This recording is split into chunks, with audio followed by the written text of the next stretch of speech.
in ons midde. In Jesus se naam. Amen.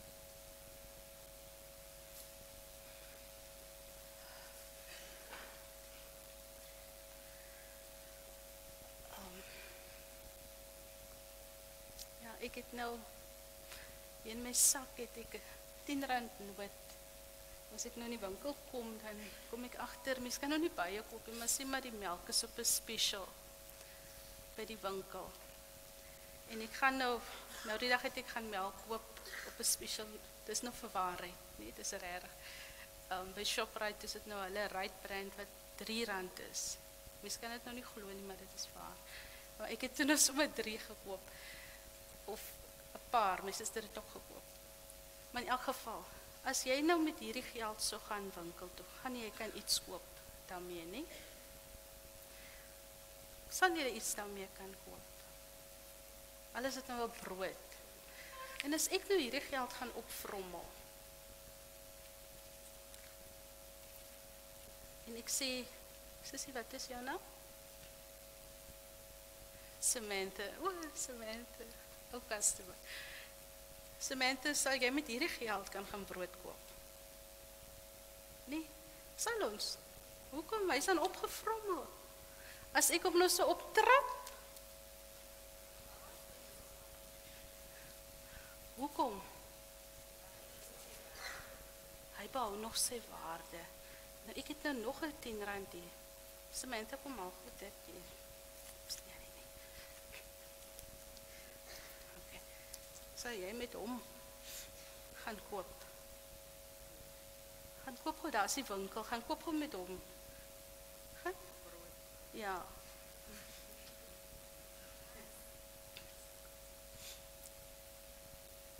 Winkelier, gaan jy daai geld aanvaar? Hoekom die? Hoekom die? Kom ons kyk gou, wat is fout met die geld? Samantha het gesê sy kan gaan koop met die geld. Wat is fout met die geld? Ek hou hom maar,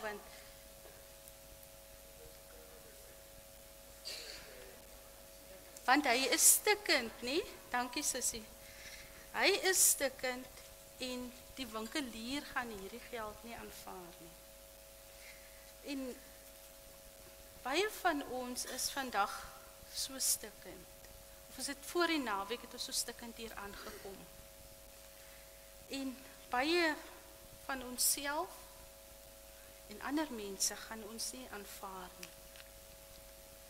Maar ek het agtergekom dat vir die Here is ek en jy so kosbaar dat hy sien ons waarde terwyl ons in hierdie toestand is.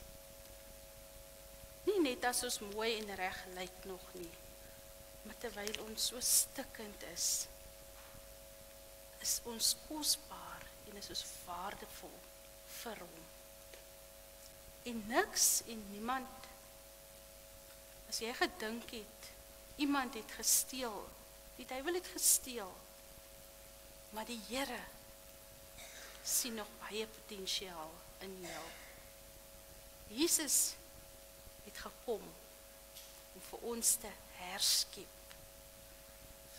Dit wat jy gedink het is wasted, dis rubbish. Die Here kom en hy kom maak iets daarvan.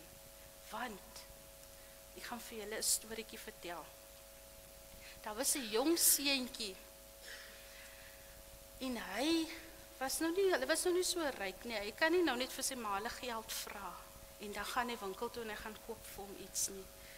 En hy wil baie graag 'n bootjie gehad het. Dis nou hierdie bootjies wat so kleintjie, speelbootjie. En toe het hy besluit hy gaan werkies doen. Sê maar hy kom van die plaas af. Hy gaan vir die boer vra of hy nie daar in sy tuin 'n bietjie kan vuilgoed uithaal. En so 'n paar ander werkies vir sy ma gaan hy ook 'n werkie doen en so, sodat hy geldjies kan kry om vir hom 'n paar goedjies te koop om hierdie bootjie te maak. So hy het 'n droom vir die boot gehad. En hy het uiteindelik na 'n lang tydjie het hy genoeg geld gehad om vir hom die goed te koop om die bootjie te maak. En ek dink voor die tyd het hy al begin teken en gedroom oor hierdie boot. En die dag toe hy alles het hy begin maak aan hierdie bootjie. En hy het hom gemaak net soos wat hy hom wil hê. En toe is hy so opgewonde. Ek dink hy wil vir sy vriende ook gesê het, kom kyk, my bootjie gaan ek vandag op die water sit. Hier's 'n dam hier op die plaas. Ek gaan hom nou daar sit en ek gaan hom net toets op die dam. En toe hy hom gaan toets op die dam, en toe daar net so 'n wind verbygekom, en daar gaan sy bootjie. En hierdie ou seentjie was baie hartseer oor sy bootjie wat daar pad op is. En so het hy gehuil en het gewens iemand kry dalk die bootjie, of een van die ander gaan die bootjie kry en vir hom terugbring, maar niks nie. Maar eendag, ek dink hy het nie vergeet van die bootjie nie, maar dit was nie meer vir hom op daai stadium net die lewe het mos maar aangegaan. Maar hy het altyd gedink aan sy bootjie, want hy het alles ingesit en dit was sy droombootjie. En eendag toe kom hy verby 'n winkel. Dis 'n pyntjieswinkel, 'n goedertjie winkel wat oudhede het. En hy kom daar verby en sy oog val daar in die venster. En hy sien, dit is sy bootjie. En onmiddellik is hy daar in die winkel in. Hy is so opgewonde om sy bootjie te sien. En hy sê vir die winkeleienaar, nou moet julle weet, hy bootjie lyk nie meer heeltemal soos wat hy hom gemaak het nie. Maar hy weet, hy het daar 'n kolletjie gesit, of daar het hy 'n spykertjie ingesit. Hy ken sy bootjie, en hy sê, meneer, dis my bootjie. Kan ek hom kry asseblief, meneer? En die eienaar sê vir hom, nee, dis nou myne. As jy hom wil hê, moet jy hom koop. En dit was nie vir die seun lekker nie, maar dis sy bootjie. En hy moes weer gaan werkies doen. En hy het op 'n dag kon hy teruggaan. Hy het gesê, meneer, hou hom net vir my, ek gaan terugkom. Kon hy teruggaan en hy sê, meneer, vandag kom ek my bootjie koop. En toe hom kry, toe sy so bly, hy soen hom sommer. Hy sê, jy is nou 2 keer myne. Ek het jou eers gemaak en toe het jy weggeraak en toe het ek jou teruggekoop. En dit is hoe God oor ons dink. Party van ons is nog by bootjies wat nog iewers rondgedwaal het, wat nog op die oop see is en nog toelaat dat die storms en die golwe kom. Maar Jesus hoef nie nou nog te gaan werk om te betaal vir daai bootjie vir jou lewe nie. Hy het klaar die prys betaal. En dit is hoe lief God vir jou het. Hy het die volle prys vir jou betaal om vir jou terug te koop van die een wat nou nog miskien wettige eienaarskap van jou het. Satan is nog die wettige eienaar nou, maar Jesus weet en God weet wat hy vir jou beplan het. En daarom het ons gekom die naweek met die boodskap, die goeie nuus om te sê, alles is in plek. Jou eienaar, jou wettige eienaar wat vir jou gemaak het alles in plek gehad. Jesus se bloed het gevloei. Die volle prys is betaal. Jy moet net sê, hier is ek. Ek is bereid. Daai bootjie het nog maar net saam gegaan. Maar God sê, jy moet sê ja. Of jy moet sê nee. En hy het dit vir jou gedoen. Wat gaan jy daarmee maak? Gaan jy daai groot liefde van God aanvaar en sê ja, Here? En weet julle, as daai bootjie by daai seentjie sou uitkom en weer, dan sou hy weer met hom gaan sit het en hom gaan herstel het en nog mooier gemaak het as wat hy was. En hy sou gaan spog het by ander.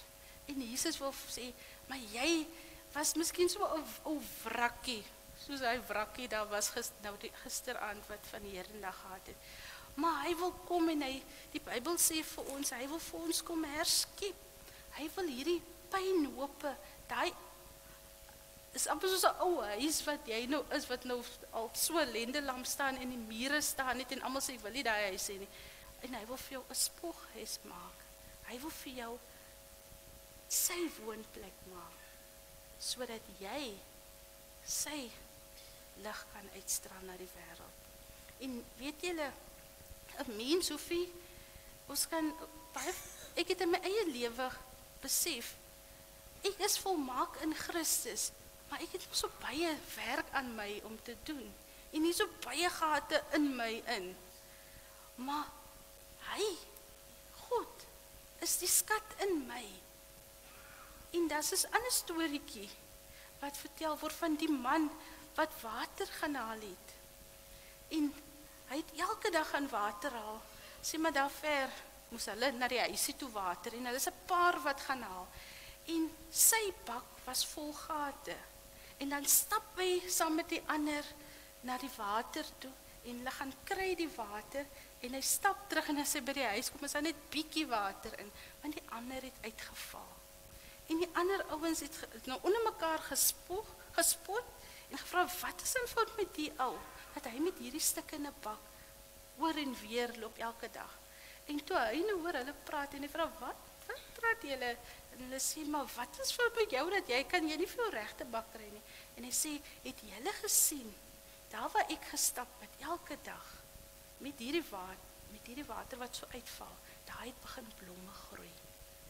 En God wil jou gebruik met daai gate, wat jy toelaat, dat hy deur jou kom, deur jou vloei, want hy sê, by hom is die water, die lewende water, daar is lig en lewe by hom.